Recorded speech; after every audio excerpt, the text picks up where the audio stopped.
Muy buen día mis alumnos de séptimo año básico. El día de hoy vamos a hablar sobre la civilización griega y el desarrollo de la democracia. Quiero que vayamos tomando apuntes, que traigan su cuaderno, sus lápices, sus plumones de colores, para algunos alumnos que usan muchos lápices de colores, y comenzaremos. Primero vamos a hablar sobre la civilización griega, que en realidad no se llamaban los griegos, sino que griegos es el nombre que le dan los romanos a esta civilización. Pero en realidad ellos nunca se llamaron griegos, ellos se llamaban helenos. Y el lugar donde ellos vivían, lo que los romanos llamaban como Grecia, era la Hélade. Ese era el nombre que ellos tenían, con el que ellos se autodenominaban. Este concepto de civilización griega nos llegó a través de los romanos, pero en realidad, recuerden, eran helenos. El objetivo, para que también lo puedan anotar, es conocer las principales características de esta civilización y cómo se desarrolló la democracia. ¿Ya? Ahí para que lo puedan anotar mientras tanto. Esto quiere decir que durante la clase vamos a estar viendo todas aquellas características, su política, economía. La religión ya la vimos un poco. Sus relaciones con otros estados. Y mientras veamos esas características, vamos a ir explicando cómo se va a desarrollar la democracia. Porque los griegos no siempre tuvieron democracia. De hecho, solamente en Atenas hubo democracia. Y en algunas otras pequeñas polis. No en toda Grecia. Pero eso lo explicaremos a continuación mientras anoten el objetivo.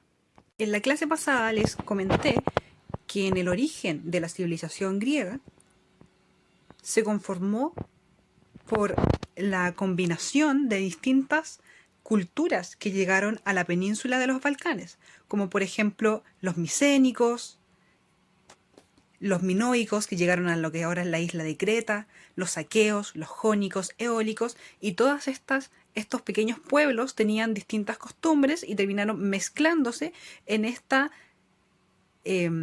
la península de los Balcanes, en esta península que está, si ustedes ven en este dibujo que les hice, está muy fragmentada. Tiene muchas islas, es un terreno irregular, es un terreno muy alto también, con muchas montañas, con muchos cerros, por lo cual quedaron en algunos lugares con más herencia de estas civilizaciones antiguas, o sea, de estos pueblos antiguos, y quedaron muy separados entre sí, formándose las primeras ciudades muy lejos unas de las otras. Ahí marqué, por ejemplo, donde está Atenas, Esparta, que son las más conocidas, Corintios, Tebas, Argos, Delfos, Patras, Halicarnaso, que de ahí viene un gran historiador, Mileto, Efeso, Focea, y todas esas pequeñas ciudades que en realidad van a ser ciudades-estados. Esto quiere decir que son ciudades independientes. Todos ellos se consideraban helenos, pero todas estas ciudades tenían su propio gobierno. No es que hubiera un rey para todos los griegos. No, cada una de estas ciudades, que están muy lejos entre sí, tenía su propio gobierno. Y también tenían costumbres distintas. Aunque tenían los mismos dioses principales, algunos adoraban más, por ejemplo, en Atenas se adoraba más a la diosa Atenea, en Esparta se adoraba mucho más a Artemisa, Ares, el dios de la guerra, y así va cambiando. Tenían distintas costumbres también. Por ejemplo, en Atenas vamos a hablar ahora en esta clase sobre el surgimiento de la democracia, pero en otros lugares había una monarquía, una triarquía, en otros lados había una diarquía, que ahí lo explicaremos más adelante. Entonces, la organización política que va a haber en la Hélade, o sea, en Grecia, que es el nombre que le dieron los romanos, en la Hélade vamos a tener como organización política las polis. ¿Qué son las polis? Se van a preguntar. Las polis son las ciudades-estado. Una ciudad-estado significa que son independientes entre sí. Tienen un gobierno propio, un dios principal distinto, forma de gobierno distinta, costumbres, algunas costumbres locales distintas. Todos van a vivir en el mismo lugar y todos se van a considerar a sí mismos helenos, partes de la Hélade, pero cada una de estas ciudades va a ser una ciudad-estado independiente. con su propio gobierno, con su propia administración, con su propio dios principal distinto al de los demás, y esa ciudad-estado se va a llamar polis, que está eso en griego. Las formas de gobierno, vamos a ver 4 formas de gobierno que van a tener los griegos. Primero monarquía, luego la aristocracia, luego la plutocracia, y posteriormente la democracia. Primero vamos a hablar acerca de la monarquía. Esta va a ser la que se va a dar en los orígenes del mundo griego, y la monarquía es el gobierno de un rey, un monarca. Este rey tiene distintas características. Primero, un origen divino. Esto no quiere decir que sea un fashionista y que sea súper hermoso y popular. No, cuando hablamos de origen divino, estamos hablando de alguien que los dioses, o que se cree que los dioses lo dejaron en ese puesto. Eso es un origen divino. Su poder está reafirmado por los dioses. Otra característica de los monarcas, o sea, de los reyes de ese momento, es que tenían carácter vitalicio. Para que ahí anoten en sus apuntes, vitalicio es un cargo que dura por toda la vida. Esto quiere decir que el rey sigue siendo rey hasta que muera. También tenía como característica que los reyes tenían que ser un líder militar. No eran esos reyes como los conocemos actualmente que están sentados en su trono, sino que eran reyes que iban a la pelea, que sabían luchar y que dirigían el ejército. Por eso eran líderes militares. Un ejemplo de los reyes de esta primera época, de esta primera forma de gobierno, es el rey Agamenón de Esparta, que eso ustedes lo vieron cuando pasaron el lenguaje lo de la guerra de Troya. Ahí están estos recuerdos del lenguaje. Así que el rey Agamenón es un claro ejemplo de una monarquía. Ahí para que lo puedan anotar. La siguiente forma de gobierno, la número 2, va a ser la aristocracia, o también conocido como oligarquía. La oligarquía quiere decir el gobierno de unos pocos. Si monarquía, al tener el prefijo mono, significa gobierno de una persona, la aristocracia es el gobierno de un puñado, un poquito de personas. Pero esas personas, ¿quiénes son? Las mejores, según la definición. Y las mejores, según la definición de esa época, era un grupo de nobles. Es decir, un grupo de personas tomaban las decisiones. Por ejemplo, en Esparta tenían un sistema de aristocracia o de oligarquía donde las decisiones las tomaban un reducido grupo de personas. Entre esos tenemos los representantes de la diarquía. Una diarquía es un gobierno de 2 reyes. Por un lado, entonces tenemos la diarquía, estos 2 reyes, que usualmente esto se dio en sus inicios, según el historiador Heródoto, porque uno de los reyes de Esparta tuvo hijos gemelos. Entonces les dio el gobierno a ambos, para no preferir a uno por sobre el otro. Así que tenemos los hermanos, los 2 reyes que gobiernan, como por ejemplo en el caso de Agamenón y Menelao en la guerra de Troya. A eso se le suma la participación del eforo. El eforo son 5 representantes del pueblo o de las personas que son las máximas responsables del gobierno de la ciudad. Personas adineradas que participan activamente en la política, en el comercio. Y finalmente el grupo más numeroso, que es la gerusia. La gerusia es un consejo de ancianos. Muchos ancianos se juntan, 30 aproximadamente, y estos deben tener más de 70 años. La gerusia quería decirnos de que los ancianos eran considerados muy valiosos en Esparta, ya que ellos tenían mucha experiencia, habían vivido muchos años y por eso sabían más que el resto de las personas. Entonces, las decisiones en Esparta se tomaban entre los reyes, el eforo y la gerusia. Y entre todos ellos, que no hacían un grupo más allá de 40 personas, tomaban las decisiones para cientos de personas que vivían en Esparta. Esto es una oligarquía. Tercera forma fue la plutocracia, que no tiene nada que ver con el Pluto, la mascota de Mickey Mouse. La plutocracia es el gobierno de los más ricos. Pluto, según la mitología griega, era el dios del dinero, el dios como de la acumulación. Entonces, en la plutocracia era el gobierno de los más ricos, los que tenían más dinero. Pero ¿cómo se medía la riqueza en ese momento? ¿Quiénes eran los más ricos según esa concepción? Los que tenían más tierras para cultivar y los que tenían más esclavos. Porque sí, en la antigua Grecia existía la esclavitud. Y esclavitud, no estamos hablando de la concepción de esclavitud moderna que pensamos en los esclavos negros, en los esclavos africanos.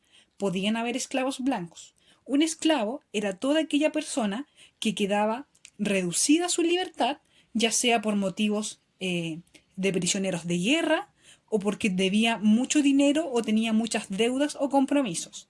Esa persona que no pagaba sus deudas se transformaba en esclavo. Aquí yo creo que varios de su apoderado, incluso yo misma, si viviéramos en esa época, ya sería una esclava porque debo el crédito universitario. Así que sería un esclavo según los griegos.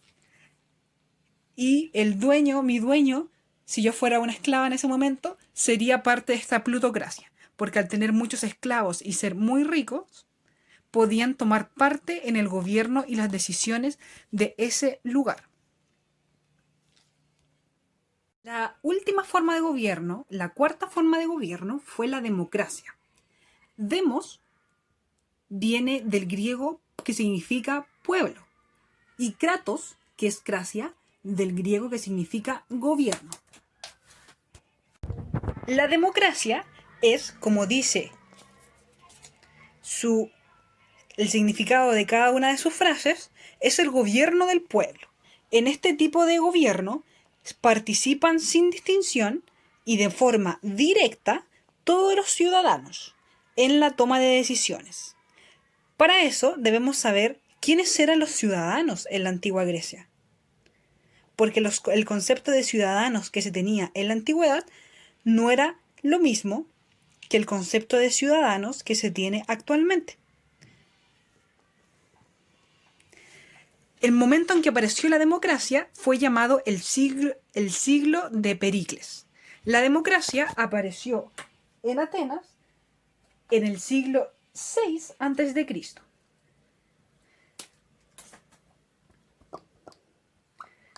En el siglo VI a.C. Ahí para que puedan anotar. Democracia suena algo maravilloso. Actualmente, supuestamente lo es, pero en ese momento no era tan hermoso como se pensaba. Porque, ¿quiénes podían votar en la democracia ateniense? Los que podían votar, primero, debían ser hombres, no mujeres, porque las mujeres en ese tiempo eran consideradas el sexo débil. Por ello, solamente los hombres podían votar. Otro requisito era que tenían que ser hombres libres, es decir, que no fueran esclavos. Otro requisito más era que debían tener más de 20 años. Y el último requisito es que debían ser atenienses, es decir, nacidos en Atenas, de padre y madre ateniense. En este caso, si supuestamente imaginemos que esta era la población de la ciudad de Atenas, solamente podían votar los hombres, así que estas mujeres se van porque no podían votar. Solamente podían votar los hombres libres, así que el esclavo se va, no puede votar. Solamente los que tuvieran más de 20 años. Imaginemos que uno de estos soldados, tenía 19, no podía votar. Y luego solamente podían ser atenienses. Este soldado tiene el escudo de Esparta. No es de Atenas, es de Esparta. Así que tampoco puede votar. Por ende, solamente quedaban los que eran hombres libres, más de 20 años, y atenienses. Es decir, muy pocos comparados con la población total. ¿Qué es lo que ganaban los ciudadanos atenienses? Al poder cumplir con todos los requisitos que les dije anteriormente, podían acceder a derechos. Estos derechos consistían en, primero, postularse a cargos. podían postularse como tesorero, quizás como el recaudador de impuestos, como el jefe de algún evento público, y también podían participar en las decisiones, es decir, en este proceso de ir a votar. Eso es lo que ganaban las personas que cumplían con los requisitos que les dije anteriormente. Ser atenienses, más de 20 años, ser hombres libres. Ellos ganaban el derecho de postularse a cargos públicos y tomar decisiones. Pero también perdían algunas cosas, porque esto no es solamente ganar. ¿Qué es lo que debían hacer? ¿Qué sacrificios debían hacer? ¿Qué pierden?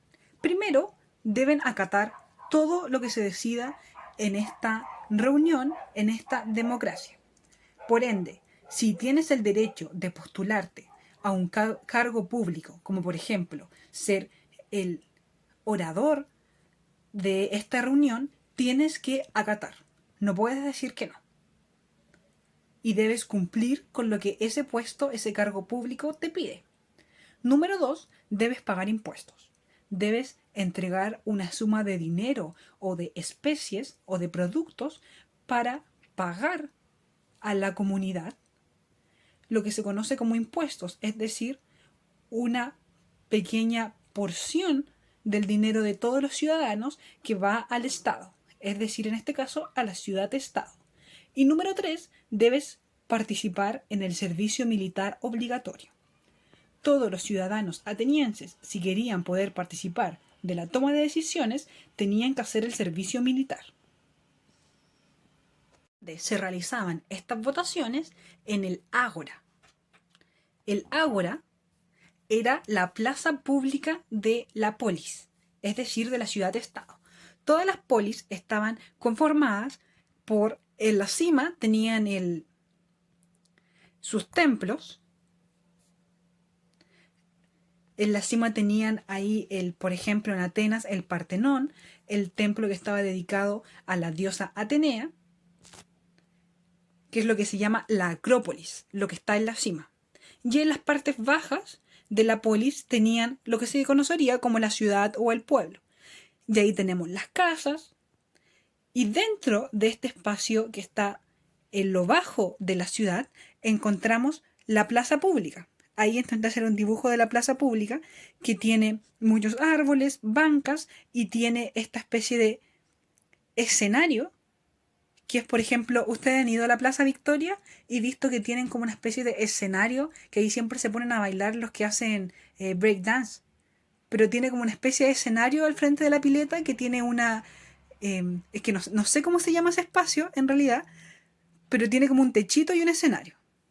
Esos lugares están instalados en las plazas porque ahí se paraba el orador y comenzaban a hacer las votaciones y el consejo. También en las ciudades griegas encontramos lo que es el anfiteatro, donde ahí se ponen a hacer las obras de teatro, el drama. Pero ese lugar estaba destinado, la plaza pública, exclusivamente a la toma de decisiones. Era llamado el ágora. Creo que en el libro de ustedes sale una imagen mejor.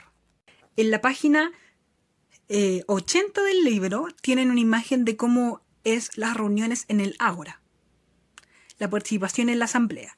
Pueden ver cómo en la parte alta está la Acrópolis, es decir, los templos dedicados a los dioses, y en la parte baja tenemos en este caso el ágora, la plaza pública donde se reúnen los ciudadanos, que son solo los hombres mayores de 20 años, libres y atenienses, y se reúnen para decidir qué es lo que van a hacer en la polis. Eso lo pueden consultar en mucho más detalle en la página 80 del libro. Último, para pasar a la parte más entretenida, que son las guerras griegas, ¿cuántos eran ciudadanos que podían participar en la democracia? Eran en total, según los cálculos de los historiadores, 50.000 ciudadanos, es decir, 50.000 hombres que podían participar en la democracia. Por eso puse un monito feliz. Pero, ¿cuánta era la población total de Atenas? Atenas en total tenía en ese momento, siglo VI a.C., 350.000 habitantes. Ahí los que sean buenos en matemática, saquen su porcentaje y me lo pueden decir por el chat. Porque solamente 50.000 de 300.000 habitantes podían participar. ¿Qué pasaba con las otras 300.000 personas? No podían decidir nada. No podían participar. Ese grupito de 50.000 personas decidía por toda esta cantidad de personas. Por eso puse un monito sad y triste. Conflictos que acabaron con la democracia. Los conflictos que acabaron con la democracia tenemos primero las guerras médicas. Las guerras médicas no son un conflicto donde los doctores se ponían a pelear y se daban así madrazos, no. Las guerras médicas fue más que nada una guerra entre el reino persa contra los griegos. Los persas eran una civilización que venía del Medio Oriente. También politeístas que venían de estas partes que actualmente serían Irán, Irak, Afganistán, donde también estaba Babilonia, donde estaba Mesopotamia. De esos lugares venían los persas. Aquí tengo una imagen del rey Darío I, que era el rey de los persas, que participó cuando fue el periodo de esta guerra, entre el 498 al 449 a.C. Recuerden que los números antes de Cristo se leen al revés. Vamos desde el mayor al menor. Pero no significa cómo profesora empezó en el 498 y terminó antes de que existiera. No. Recuerden que yo les expliqué que para leer las fechas antes y después de Cristo tenemos una línea temporal. Tenemos ahí el nacimiento de Cristo y los años se cuentan como en negativo. Después de Cristo se cuenta 1, 2, 3, 4, 5, pero antes de Cristo se cuenta al revés. 1, 2, 3, 4, 5. Es como los números negativos. Menos sería antes de Cristo y más sería después de Cristo. Pero volviendo a eso, uno puede ver los conflictos de las guerras médicas en películas que no sé si ustedes ya la habrán visto, como por ejemplo 300. ¿Vieron la película 300? Donde ahí vemos al rey Leonidas, rey de los espartanos, enfrentarse al ejército del persa Jerjes, hijo de Darío I. En esa película, que la pueden ver, claro, con autorización de sus padres porque es muy sangrienta, ahí muestran el conflicto entre los persas y los griegos. En la primera película, entre los persas y los espartanos, porque recuerden que cada una de las polis era independiente y se odiaban entre sí, pero cuando llegan los persas se ven obligados a unirse todas las polis, porque se empiezan a ver amenazados por los persas que vienen desde Oriente, que vienen desde acá. Se me está acabando el plumón. Los persas vienen desde Oriente, desde el lado de allá, y se empieza a ver la civilización helénica amenazada por los persas, y por eso se deben unir todos para poder pelear contra ellos. Eso lo pueden ver en la película 300, en la primera y la segunda parte. Número 2. El conflicto de la Guerra del Peloponeso. La Guerra del Peloponeso fue un conflicto armado que duró entre el 431 y el 404 a.C. O sea, apenas terminaron de pelear con los persas, se empezaron a pelear entre ellos. Esto fue una guerra civil griega. Como los griegos se empiezan a ver completamente amenazados por los persas, apenas termina la guerra, deciden hacer alianzas. Dicen, ¿saben qué, cabros? Si seguimos todos separados y no somos amigos, nos van a volver a atacar. Así que empiezan a hacer ligas. Como la Liga de la Justicia, empiezan a hacer grupos. Empiezan a hacer alianzas entre las polis para combatir a los enemigos. La primera liga que se va a crear es la Liga de Delos. En esa liga vamos a ver muchas polis que son partidarias de la democracia, lideradas por la poli de Atenas. Pero, por otro lado, va a surgir la Liga del Peloponeso, donde se van a unir todas las otras polis que son monarquías o que son oligarquías. En la Liga del Peloponeso podemos decir que empezaron a conformarse en ligas para evitar estar enemistados, pero al final igual crearon dos ligas. y siguieron estando igual de enemistados. ¿Quiénes estaban en cada una de las ligas? En la liga de Delos tenemos como líder la polis de Atenas. Atenas está en este lugar, los voy a marcar con moradito. Atenas. Tenemos a la polis de Delfos. Delfos está aquí. La polis de Megara, que no la puse en el mapa. Lesbos y Tebas. Tebas sí la puse ahí. Ahí tenemos algunas de las polis que eran parte de la Liga de Delos. Por otro lado, las que eran parte de la Liga del Peloponeso eran lideradas por Esparta y estaban compuestas por Elis, Argos y Corintio. Ahí en rojo marqué algunas de las polis que eran partes de la Liga del Peloponeso. Estaban muy cerca entre sí y comenzaron una batalla sangrienta por el control de la Hélade.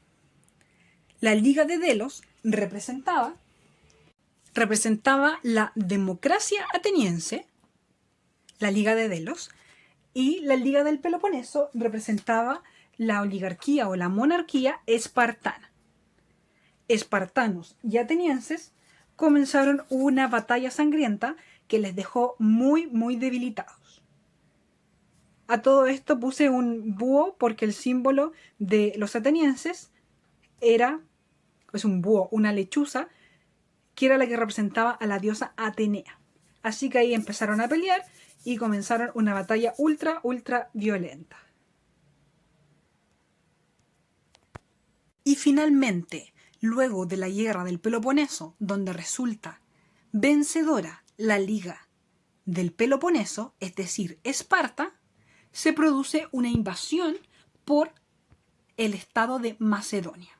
Macedonia era podríamos decirlo que era parte de la Hélade, pero que estaba mucho más arriba de lo que dibujé aquí en el mapa.